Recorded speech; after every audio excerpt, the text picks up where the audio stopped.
வணக்கம். வரும் 21ஆம் தேதி சாயந்தரம் 6 to 9 நம்மளோட ரெகுலர் ஜோஹோ மீட்டிங் இருக்குது. 3 மணி நேரம் மார்க்கெட்டை பற்றி ஃபுல்லாக டிஸ்கஸ் பண்ணலாம். இந்த வாரம் எப்படி போச்சு, அடுத்த வாரம் என்ன எதிர்பார்க்கலாம், என்னென்ன செக்டாரில் என்னென்ன ஸ்டாக் வந்து ஸ்டாப் லாஸ் ஹிட் ஆச்சு, அதுக்கான டார்கெட் என்ன, எந்த லெவலில் நம்ம வந்து எக்ஸிட் பண்ணலாம், ஹோல்ட் பண்ணலாமா எக்ஸிட் பண்ணலாமான்னு கம்ப்ளீட்டாக டிஸ்கஸ் பண்ணலாம் உங்களோட சந்தேகத்தோடு. பண்ண வேண்டியது ரொம்ப சிம்பிள். கீழே இருக்க ரேசர் பே லிங்க்கை கிளிக் பண்ணுங்கள். கிளிக் பண்ணிவிட்டு 236 rupees 200 plus GST 36 rupees சேர்த்து பே பண்ணிவிட்டு எங்களோட வாட்ஸ்அப் நம்பருக்கு ஷேர் பண்ணுங்கள்.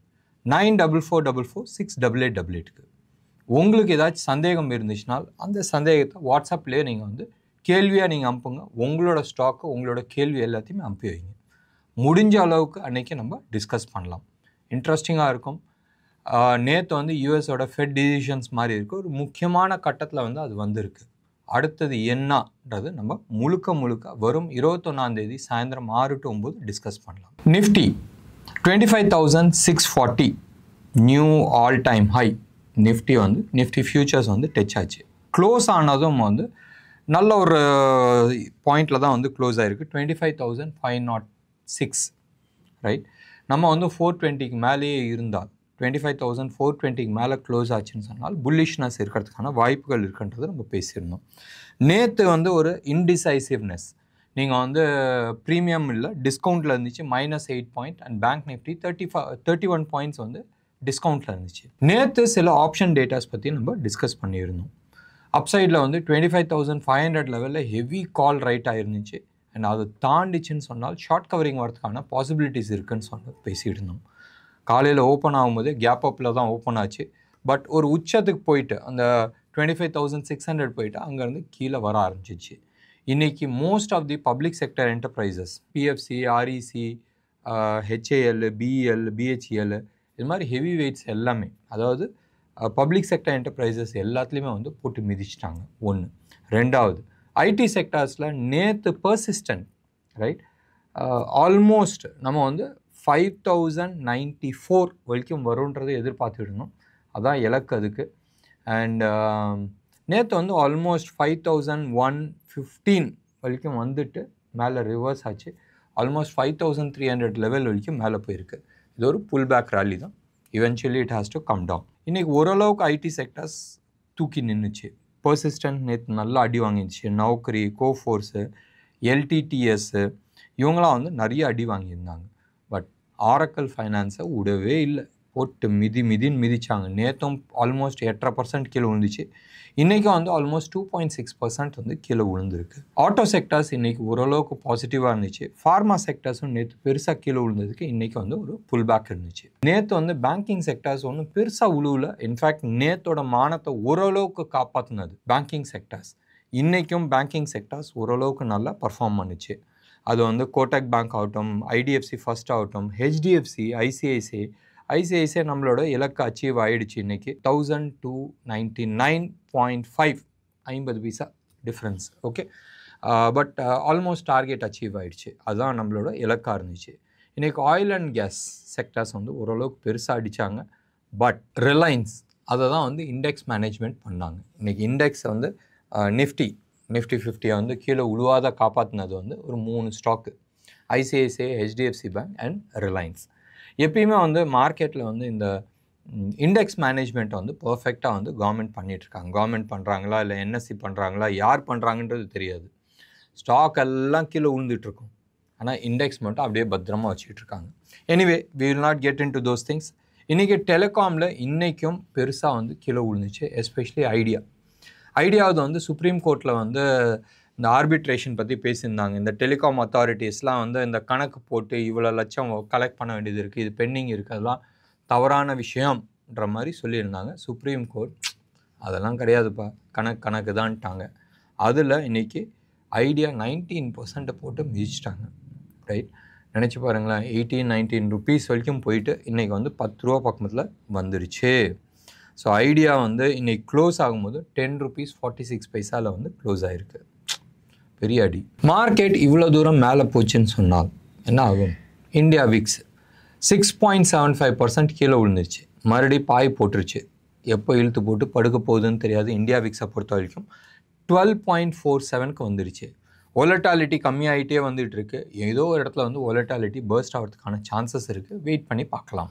இன்டர்நேஷ்னலி நேற்று யூஎஸில் ஃபெட் டிசிஷன், ஒரு இம்பார்ட்டன்ட் டிசிஷன். நேற்று 11:30 மணிக்கு தலைவர் வந்து இந்தா தீஸ்கொண்டின்னு சொல்லிட்டு 0.5% வந்து குறைச்சிட்டாரு. 50 பேசிஸ் பாயிண்ட். மார்க்கெட் வந்து ஆல்மோஸ்ட் 25 பேசிஸ் பாயிண்ட்டுக்கு வந்து டிஸ்கவுண்ட் ஆயிருந்துச்சு. அது இன்டர்நேஷ்னல் மார்க்கெட் ஆகட்டும், இந்தியன் மார்க்கெட் ஆகட்டும். 0.5 வந்து வந்தால் வரலாம்ன்றது எதிர்பார்த்துக்கிட்டு இருந்தாங்க. தலைவர் வந்து தூக்கி கொடுத்துட்டார், இந்த தீஸ்கொண்டின்னு. அது மட்டும் இல்லை, நேற்று யூஎஸ் வந்து ஒரு 11:30 மணிக்கு டிசிஷன் ஆகிறதுக்கு முன்னாடி யூரோப்பியன் யூனியன் வந்து ஆல்மோஸ்ட் 0.6% வந்து இன்ட்ரெஸ்ட் ரேட்டை வந்து சர்ப்ரைஸாக வந்து குறைச்சாங்க. ஸோ அதுவும் வந்து ஒரு ஒன் ஆஃப் தி மேஜர் சர்ப்ரைஸாக இருந்துச்சு. பட் யூஎஸில் வந்து இன்ட்ரெஸ்ட் ரேட் குறைச்சோன்னே ஒரு நல்ல ஒரு ஸ்பைக் போச்சு. ஒரு 15 மினிட்ஸ்க்கு வந்து மேலே ஒரு ஸ்பைக் போயிட்டு அங்கேருந்து தலைவர் வந்து கீழே விழுந்தார். Dow Jones right topping tail போட்டுச்சு. உங்களுக்கு தெரியும், ஒரு நல்ல ரேலி ஆனதுக்குமா ஒரு டாப்பிங் டெயில் போடுது, RSI டைவர்ஜென்ஸ் இருக்குதுன்னு சொன்னால் இட்ஸ் எ செல் கால். முந்தா நேற்றும் அதே மாதிரி ஒரு டாப்பிங் டெயில் போட்டுச்சு. அது குட்டி டாப்பிங் டெயில். நேற்று போட்டது ஒரு பெரிய டாப்பிங் டெயில். ஆனால் என்னாச்சு, ரைட் நவ் இந்த ப்ரோக்ராம் வந்து அரௌண்ட் 6:30 பக்கமாக நம்ம ரெக்கார்ட் பண்ணுறோம். ரைட் நவ் வந்து யூஎஸ் ஃபியூச்சர்ஸ் ஆல்மோஸ்ட் 445 பாயிண்ட்ஸ் வந்து ப்ளஸில் இருக்குது. வெயிட் பண்ணி பார்க்கலாம். ஆச்சல்ல, இன்றைக்கி 19, அடுத்த ஒரு 10 நாளில் வந்து உங்களுக்கு ஏர்னிங்ஸ் வர ஆரம்பிச்சிடும். யூஎஸோட எவ்ரி குவார்ட்டர் வருதில்ல, நெக்ஸ்ட் குவார்ட்டருக்கான ஏர்னிங்ஸ் வர ஆரம்பிச்சிடும். ஏர்னிங்ஸ் வரும்போதும் ஆக்சுவல் ரிசல்ட்ஸ் வந்து உங்களுக்கு தெரியும். ஸோ மார்க்கெட்டில் வந்து இன்ட்ரெஸ்ட் ரேட் கட் பண்ணுவாங்கன்னு சொல்லிட்டு இருந்தாங்க. இன்ஃப்ளேஷன்ஸ் ஓரளவுக்கு வந்துடுச்சு. ஜாப் டேட்டாஸ் அந்த அளவுக்கு வந்து சாட்டிஸ்ஃபேக்ட்ரியாக இல்லை. பட் கிவன் அ சிச்சுவேஷன் இது வந்து சாட்டிஸ்ஃபேக்ட்ரியாக இருக்குன்ற மாதிரி ஏற்றுக்கிட்டாங்க. ரைட், எப்பயுமே வந்து இன்ஃப்ளேஷன்ஸ் கண்ட்ரோல் பண்ணுறதுக்கோசரம் இன்ட்ரெஸ்ட் ரேட் ஏற்றிக்கிட்டே இருக்கும் போதும் அவங்களோட ஐடியா வந்து ஜாப் மார்க்கெட் அடி வாங்கணும், மக்கள்கிட்ட வந்து பணம் இல்லாத போகணும். பணம் இல்லாத போகும்போது தான் இன்ஃப்ளேஷன்ஸ் குறையும், தேவையில்லாத பொருட்கள் வாங்கிட்டு இருக்க மாட்டாங்க, அப்போ விலைவாசி குறையும். இதுதான் வந்து பேசிக் இன்ட்ரெஸ்ட் ரேட்டோட பாலிசிஸ்.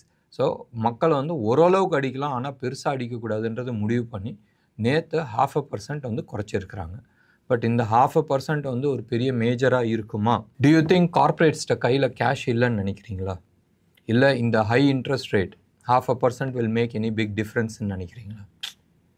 கிடையாது. நீங்கள் எடுத்து பாருங்கள், வாரன் பஃபெட்லாம் வந்து அவர் லைஃப்பில் வந்து 25% கையில் கேஷ் ஹோல்ட் பண்ணதே இல்லை. 288 பில்லியன் போன மாதம் வரைக்கும், இப்போ எவ்வளோ வச்சுருக்கிறாருன்னு தெரியாது. $288 பில்லியன் வந்து அவர் கேஷில் உட்காந்துட்டுருக்காரு தலைவர். ஒன்று. ரெண்டாவது, நேற்று ஆல் ஆஃப் எ சடன் இந்தியாவில் வந்து 68% கவர்மெண்ட் செக்யூரிட்டிஸ் வாங்குறதுல வந்து ஹெவி மும்முரம் காட்டியிருக்கிறாங்க. எப்பயுமே வந்து இன்ட்ரெஸ்ட் ரேட்டை வந்து டிக்ரீஸ் பண்ணுறாங்கன்னு சொன்னால் கேபிட்டல் கெயின் வரும். ரைட், பாண்ட் மார்க்கெட்டில் இது உண்டு. ஸோ நிறைய பேர் வந்து அந்த பர்டிகுலர் ஆஸ்பெக்ட் கோசரம், ஏன்னா யூரோப்பில் கட் பண்ணியாச்சு, சைனாவில் கட் பண்ணியாச்சு, யூஎஸில் கட் பண்ணியாச்சு, இந்தியாவிலையும் கட் பண்ணுவாங்கன்றது எதிர்பார்த்துக்கிட்டு இருக்காங்க. பட் ஒன்றே ஞாபகம் வச்சுக்கணும், ஆர்பிஐ வந்து ஒரு கொடி பிடிச்சி நிற்கிறாங்க. பேங்க்ஸுப்பா ஒன்று வந்து டிபாசிட்ஸ்க்கும் நீ கொடுக்குற லோனுக்கும் சம்மந்தமே இல்லை, நீ வந்து மார்க்கெட் பாரோயிங் பண்ணி நீ கொடுக்குற, அது தவறானது, நீ டிபாசிட் கலெக்ட் பண்ணுறதுக்கான வழியை பாருன்றது சொல்லியிருக்கிறாங்க. இன்ட்ரெஸ்ட் ரேட் குறைச்சா டிபாசிட் யாராச்சும் பண்ணுவாங்களா? எஃப்டி போடுவாங்களா? கிடையாது. ஸோ தட் மீன்ஸ் இந்தியாவில் வந்து RBI rate of interest cut down பண்ணாலும் பேங்க்ஸ் வந்து கட் பண்ணுறதுக்கான வாய்ப்புகள் மிக மிக மிக கம்மி. ஸோ இது மனசில் ஞாபகம் வச்சுக்கோங்க. ஒன்று. ரெண்டாவது, gold new all time high நோக்கி போயிட்டுருக்கு. ஏற்கனவே ஆல் டைம் ஹையில் தான் இருக்குது. ஓடிசி மார்க்கெட் 2577 ட்ரேட் ஆகிட்டுருக்கு. இது டாலர் டேர்ம்ஸில். ருப்பி டேர்ம்ஸில் 7570. இது வந்து 24 கேரட் ஹோல்சேல் ரேட், ஜிஎஸ்டியோட விற்கிற ரேட்டு சென்னையில். அண்ட் சில்வரை பொறுத்த வரைக்கும் 91,000 per kg of silver 999 quality ஜிஎஸ்டியோட விற்கிற ரேட்டு சென்னையில். ரைட், ருப்பி நல்லா ஸ்ட்ராங் ஆகிடுச்சு. 8370. இன்ஃபேக்ட் ரைட் நவ் வந்து 8367 வந்து ட்ரேட் ஆகிட்டுருக்கு. இப்போ 5 மணிக்கு மூடி போச்சு, நீ என்னடா பேசுகிறேன்னு சொன்னால் இன்டர்நேஷ்னல் லெவலில் ட்ரேட் பண்ணுவாங்களே அந்த லெவலில் போயிட்டுருக்கு. ஸோ டாலர் இண்டெக்ஸ் நேற்று வந்து பிலோ 100 வந்து போயிட்டு வந்துச்சு. 2023 ரைட் ஜூலை மாதம் அப்போ தான் வந்து 99 லெவலுக்கு வந்துச்சு. நேற்று மீண்டும் ஒருத்தர் 99 லெவலுக்கு வந்திருக்கு டாலர் இண்டெக்ஸ்.